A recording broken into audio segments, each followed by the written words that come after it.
क्या आपने कभी रात के सन्नाटे में अपनी आवाज सुनने की कोशिश की है? एक ऐसा दरवाजा जो सुनने में लगता है जैसे वो आपकी आत्मा को बुला रहा हो। दरवाजे का हल्का सा क्रीक सुनकर मन में डर और जिज्ञासा का मिश्रण हो जाता है। उस काले अंधकार में जब आपका अपना नाम कोई पुकारता है तो बस एक पल के लिए दिल की धड़कन तेज हो जाती है। ये सौम्य आवाज किसी जादुई दुनिया का संकेत हो सकती है। 12 साल की रिया के लिए, जिनका दिल कभी भूत प्रेत पर विश्वास नहीं करता था, वो पल अचानक हकीकत बन गए। जब उनका परिवार पहाड़ों पर उस पुराने कोठीनुमा घर में पहुंचा तो सन्नाटे में दबी आवाजें सुनने का उनका सफर शुरू हुआ।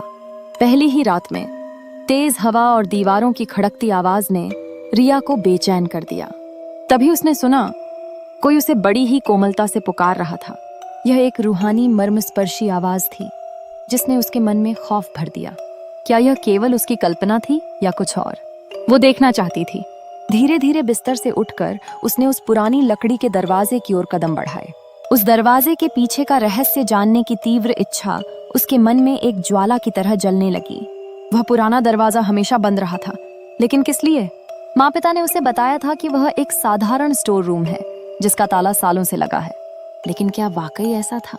अगली रात फिर वही आवाज आई। इस बार वो और भी अधिक स्पष्ट थी। रिया, मेरी मदद करो। डर के अलावा अब जिज्ञासा ने उसे जकड़ लिया। उस दरवाजे के पीछे कोई था जो मदद की उम्मीद कर रहा था। एक अदृश्य रहस्य जो केवल उसके ही लिए बुलावा दे रहा था।